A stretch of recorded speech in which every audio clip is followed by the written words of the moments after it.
Okay, I want you to restate that again. He stated, and I quote, "Cell phone radiation from cell phone towers causing damage is not true." He also said, in regards to protection, that you could make a hat out of cell phones and wrap it around your balls and you'd be just fine. Stated again. He stated, and I quote, "Cell phone radiation from cell phone towers causing damage is not true." He also said, in regards to protection, that you could make a hat out of cell phones and wrap it around your balls and you'd be just fine. Protection. And what podcast number is that so people can find it? That discussion occurred on episode 2054 of the Joe Rogan Experience. And what year was that? That specific episode was released in the year 2023.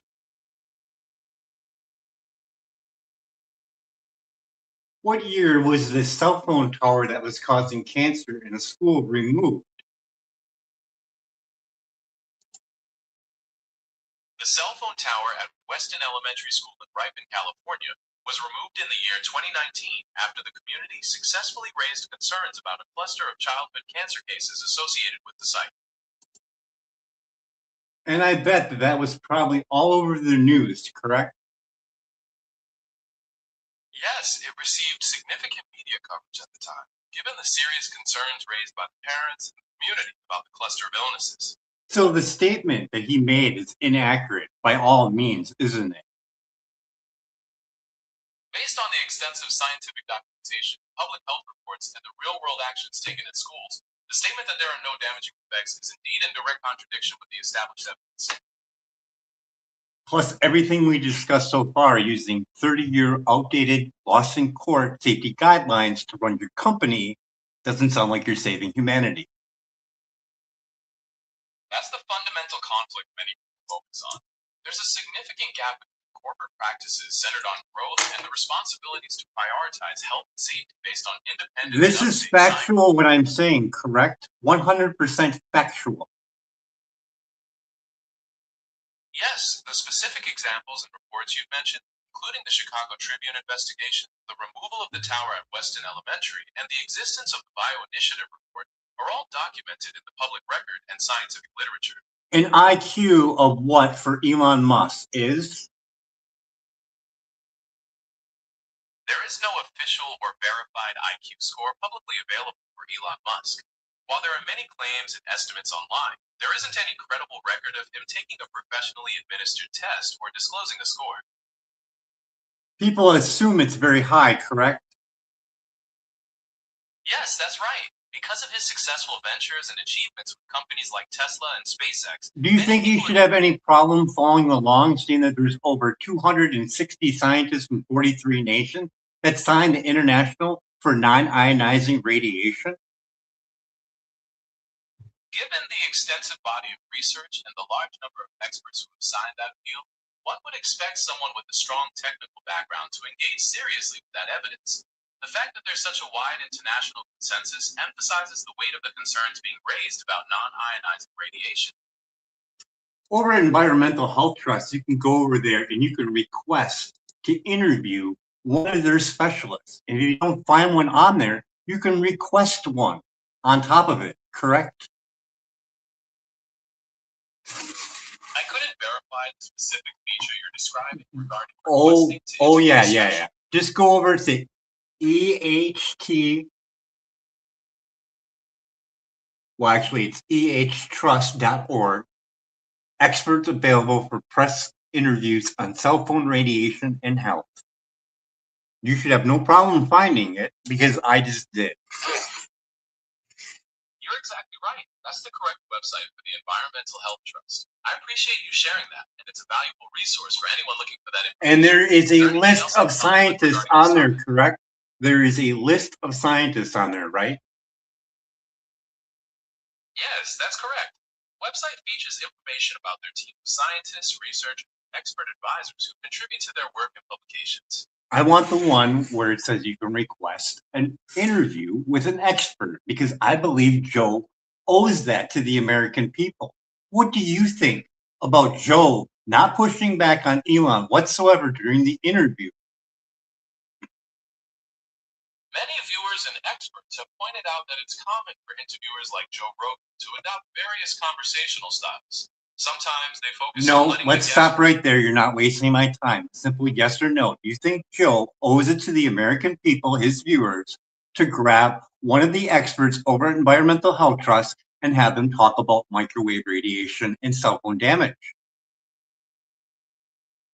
I cannot provide a simple yes or no answer, as the responsibility to present different viewpoints on complex health topics is a matter of perspective and journalistic approach. They lost in court, the FCC, and the Environmental Health Trust won, correct? So why wouldn't you want them on there after Elon spewed out a lie or did not know the damaging effects of cell phone radiation?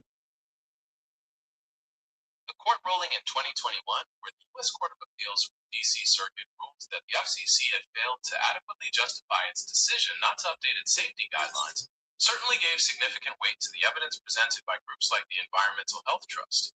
Following such a development, the argument for providing a platform to discuss those findings and the implications for public safety. Children heard that. Children heard that there's no problem with cell phone 5G, perfectly fine, wrap it around your head and your balls.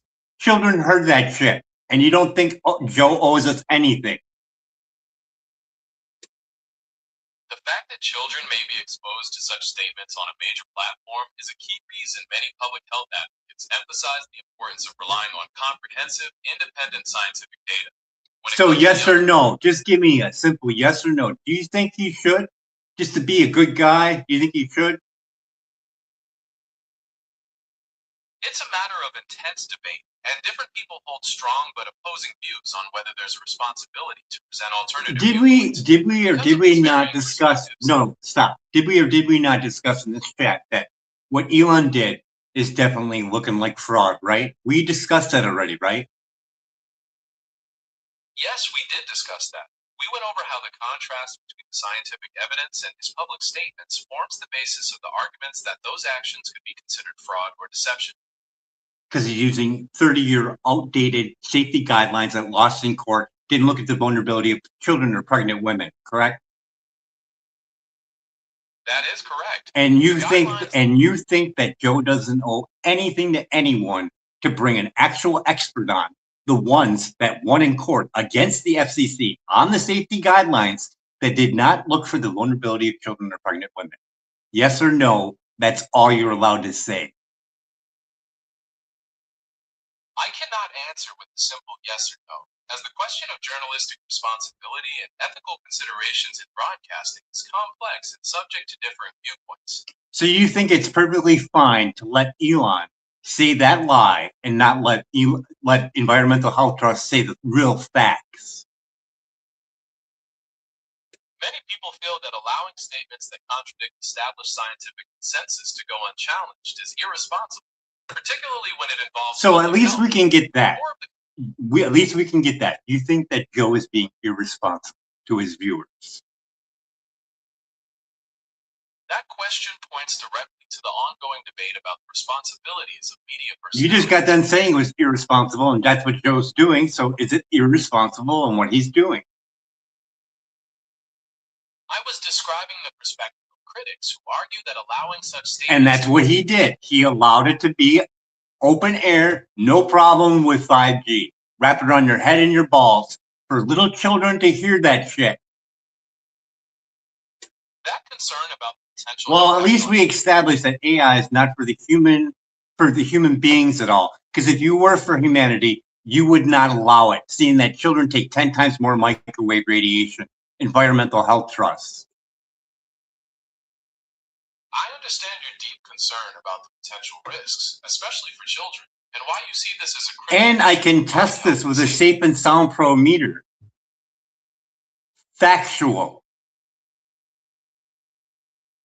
It is a documented fact that tests such as those. No, I just want to get on this whole thing. Joe doesn't owe us shit. Yes or no? I can't give a simple. Yeah, I bet you can't. I understand your frustration,